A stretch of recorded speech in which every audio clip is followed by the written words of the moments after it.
Hey there, magical experimenters. It's Taylor Ellwood, and it's been a little while since I've been on here. Been going through a lot. We're going to talk about that a bit today, as well as burnout. If you are a first time viewer of my videos, go ahead and click on the subscribe button there, and then click on the bell notification. That way, you get notified. And if you're a frequent visitor, a frequent flyer, click like, and feel free to comment. All right, so how to recognize burnout? Well, so you might have noticed I took a couple weeks break from shooting videos because I normally do a video a week here, sometimes more. And the reason was really quite simple. I kind of I went a little insane for a bit. I did a saturnic working. Um, Alchemical saturnic working, where I kind of ended up opening the doors of possibility and seeing all these possibilities available to me. That was part of it.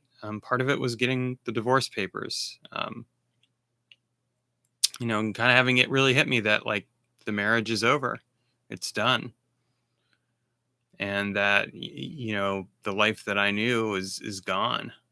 And I know you'd say, well, Taylor, haven't you already known that? And my answer would be, yeah, but there's something visceral about getting something and basically being told, like, here it is, it's done.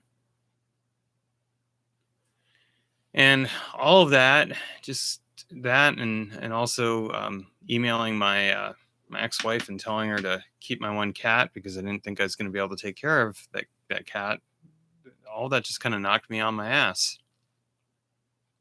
which is a hard feeling, like I just kind of hit bottom. And I think part of it too is that I've reached in the last few weeks a little bit of stability.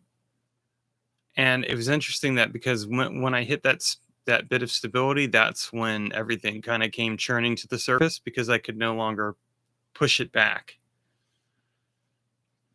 So what does this have to do with burnout? Well, I'm reading a book right now called Dear Writer, Are You in Burnout? I've been actually reading it for the last few months, slowly but surely. And because being a writer, I think it's important to recognize these things. And today I was reading in the book, she was sharing an experience about how she had gotten a surgery, and the doctor basically said, you need to take your recovery seriously. And she was kind of like, oh, I'll be fine, I got all these things planned. And the doctor was like, no, really, you have to take it seriously. And then she finally realized that after she had the surgery and she went home and she really couldn't do much of anything.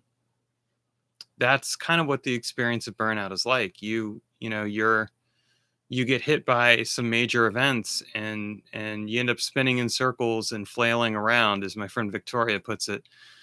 Because that's what I've basically been doing. I've spent the last couple of weeks in particular just spinning in circles, flailing around, going like this, just flailing. And why? Because like it's really just hit me like, my gosh, my life has changed, it's transformed. And here I am, and I've lost all of these things, and at the same time I have all these possibilities available to me, and oh my gosh, what am I going to do with my life? It's a hard thing to experience when you realize that, and that can create its own form of burnout. Burnout, I think, is really a response to any major life change that you have. I mean, burnout can occur as a result of the death of a friend or a parent or a spouse or a loved one. It can occur in the event of divorce, which is what I've been dealing with. It can occur in the positive event of things. Maybe you leave a job and you're excited, and then you hit bottom anyway because you left that job, or maybe you have something else positive happen in your life. You get married, and that kind of thing. It's a shift in identity in a way. And since the last few videos I was doing was all about reclaiming my identity, I think it's worth noting that when you reclaim your identity or you go through an identity shift, you can experience a bit of burnout because you're hitting a place of awareness where you're just like, oh wow, this has changed. And so for me, the last couple weeks in particular, I've kind of just had to go crazy for a bit. and flail around and spin in circles. Not literally spinning in circles, although I mean, hey, why not, right? But close enough. And again, I mean, I don't know that this is really talked about a lot in people's spiritual work or anything like that. I mean, I wouldn't say that right now I've hit a place of spiritual burnout. Interestingly enough, I mean, I'm doing regular magical work. Like I get up in the morning and I do my qigong, God's playing in the cloud routine. I do in the evening. I do the sphere of art, and then I do some qigong. And I've been doing walking, meditation, and work. And I haven't like felt a burnout there. If anything, I feel like that is really feeding and sustaining my soul right now because it's giving me something to focus on as I move forward into this new life of mine that I'm figuring out slowly but surely. But I think that like what helped me today, because I woke up today and I was having a bad day. I spent the first few hours just in bed thinking about things, mulling over the marriage, and also mulling over a recent decision not to do freelance writing, because I realized that it's not really what I want to do. I want to write my books, my writing, and focus on that, and really focus in on that. But at the same time, there's kind of this. I sometimes have a tendency to waffle and flip flop.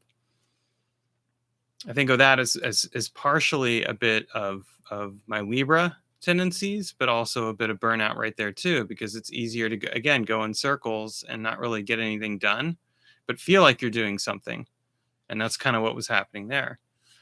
So anyway, in this book today, that I've been talking about, I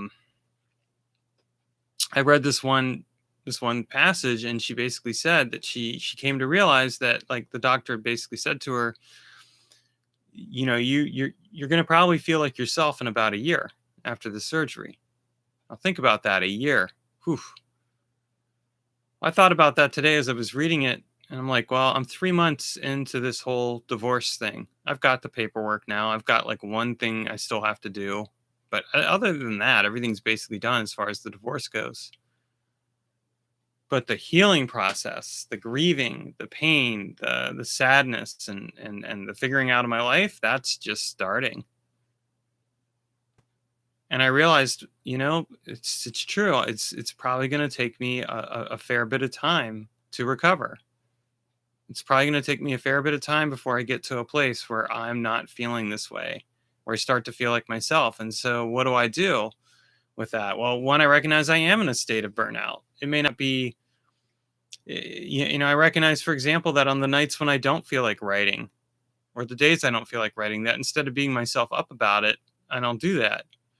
I recognize that if I don't feel like doing qigong that day or doing magical work, I don't beat myself up about it. I just accept that. I don't judge myself for it. Because I think we have a tendency to emphasize productivity and things, and that sometimes people even say, well, I mean, if you keep busy, you'll feel better. And my line of thought went down that line these last 2 weeks. I mean, I thought, maybe I should take a job that's really physical. I really thought about it. And I was like, and what I didn't really think about with that was, well, what is the effect on my body going to actually be? Now, I'm 44 years old, but I've got a bum knee. My lower back has some issues. So, these are things I need to think about. But I wasn't thinking about them. I was thinking about, oh, I need to get away from my pain. I need to get away from things. But what I didn't recognize, and I came to recognize this a few days ago, it's like I'm not going to get away from my pain. I'm not going to get away from my my grief and my sorrow. I've got to accept it, which I am doing, and I've got to open myself to my heart. But like I'm not going to just miraculously overnight get through this. I'm going to have to give it some time and some space and work with it and stuff. And so I mean, I think something that's been helping me is that I've been reading some really good books. I've been reading like the Stoic philosophies. I've been reading. I just finished reading Polysecure, which is really good because it's all about polyamory and how to like be in a place of security within yourself, and with other people. And for me right now, I'm very much in a place of rediscovery about myself and finding security in myself. It's kind of interesting. I cracked open the anime the other day. I haven't watched a lot of anime in the last decade because my ex-wife didn't like it. Should I have let that define my choice to watch anime? Probably not, but it did, which in and of itself has led to me to also recognizing like, oh, hey, Taylor, you have some codependent behaviors. And so I've been reading a book up on codependency right now as well. My mom said to me the other day, she said, what you're going through right now is a period of growth, and it's painful growth, and it's gonna take some time. And I really, I mean, I recognize that on a conceptual level, on an intellectual level, but experientially, I think I've been resisting it. And then like this last week in particular, I've kind of hit that place of, well, no, I can't resist this anymore. And so like today, I woke up all angsty and stuff, and I was angsty in bed for a while. And then finally I got up and I'm like, all right, I'm going to go drive for a while. I'm going to do DoorDash because then if I'm going to be angsty, at least be angsty in my car while I'm delivering food. And at least I'm making some money then. I'm doing something with my time. And so I did that for a while until I finally got to a point where I'm like, okay, I'm feeling better. I'm going to go home and do some other stuff that I want to do today. And I think like really, you have to figure out those things. Oh, so yeah, you're saying your partner hates horror movies, so you watch them alone and with your own snacks. And yeah, that is freedom, and that's a good point. I mean, I think for me, like the next time I get involved with people, because it's going to be more than one person since I'm doing the whole polyamory route, I think. Well, we'll see. I mean, however many people I do or don't get involved with, but the point being, like, I think that if there's something that they don't like, I'm just going to be like, okay, that's cool, and I'm going to make time for my own thing. I'm going to make time for the stuff that I like because it's important to me. I know this video is very personal right now. You know what? I'm just going to tell you guys that for a while, it's probably going to be more personal, and I'm going to be sharing more of my journey and what I'm going through and stuff. And I think part of that is because having a space to kind of talk about some of this stuff is helpful for me. And B, because, part of magical work really is doing this intimate work as well. And I don't think enough people talk about it. But of course I do. So there you go. So, this burnout thing for me has just really been fundamentally about allowing myself to grieve more. Because I think, initially I was in shock. And now I'm in this place of acceptance. I was in a place of denial as well, I think, a couple weeks ago. I got the paperwork and like part of me was just like, I reject this reality. I've got to create my own reality. I've got to create something different. And I did for a little while. I wove together like a few different realities that I could have gone down, and none of them were necessarily all that bad, but none of them were necessarily all that great either. And I wasn't thinking things through. I was very much in an emotional state of being, and that's okay. I mean, I didn't sabotage myself in the end. I didn't shoot myself in the foot. And I think that's another thing that we have to recognize. Like, if we're in a place of burnout, we're going to make bad decisions. Okay. You're going to make bad decisions because you're not going to think things through because you're in a place of burnout. And a lot of times we're just trying to get through things as fast as we can without recognizing that fundamentally we're not going to get through them that fast. I mean, I hope that a few months from now, I'm feeling somewhat different, but really I'm recognizing I might not. I might be in a bad place for a while. And that's no one's fault. I mean, I'm not putting that on my ex-wife. I'm not putting that on me or anyone else. I mean, it's just this process of grieving, of dealing with burnout, of dealing with recovery. It's, there's no need to demonize anyone. I would put it that way. I mean, sometimes I want to demonize people in regards to all of this, myself included, but I don't really see the point. It doesn't help much. It just makes me feel really crappy about myself and crappy about the other people involved, and it doesn't help me heal. But I think that's part of this process too. And sometimes, like when you're in burnout, you are in a place where you're like, here's the things I don't like about myself, or here's the things where I feel like I failed, or whatever else. And I think it's really easy to fundamentally be in a space where you judge yourself and you hold yourself in a way that doesn't really feel good for you.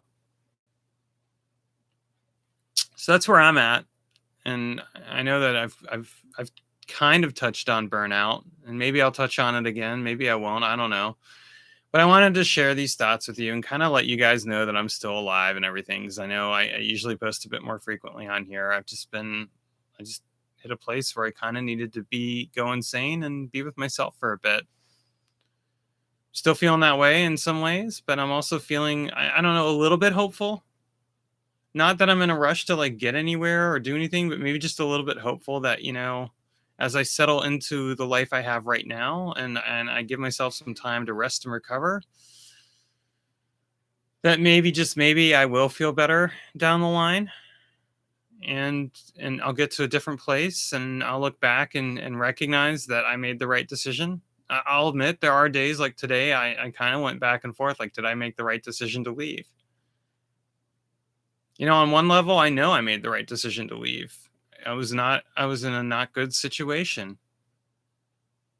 I was feeling horrible about myself every single day. And I know that that in and of itself should be an indicator. But, there are times where it's like, well, if I tried harder, if I'd done this, if I had X, Y, and Z. And I kind of had that this morning. And then I went driving and I kind of worked through it enough, at least, that my brain wasn't quite so funky. It's like, okay, here you are. So come back home and go for a walk, take a shower, relax for a while, and do a video or whatever else. And so here I am doing all that. And I don't know, man, lady, whatever. I don't know. I'm just going to take it one day at a time and do the best I can. And I think that that's the key thing with burnout. Like, just take it one day at a time. You have to give yourself space and time to recover from it. And if you don't feel like doing certain things, don't beat yourself up. Play a video game, go for a walk, go driving, do whatever you need to do to take care of you. And don't be too harsh on yourself. It's really easy to be harsh on yourself. And I think a lot of people, myself included, tend to judge ourselves because we've been told that. From reading the codependent book, I'm realizing that that is a form of codependent behavior right there. Go figure. So I'm owning that, and hoping I can make some changes there. All right, thanks for watching and take care, guys. Have a great week.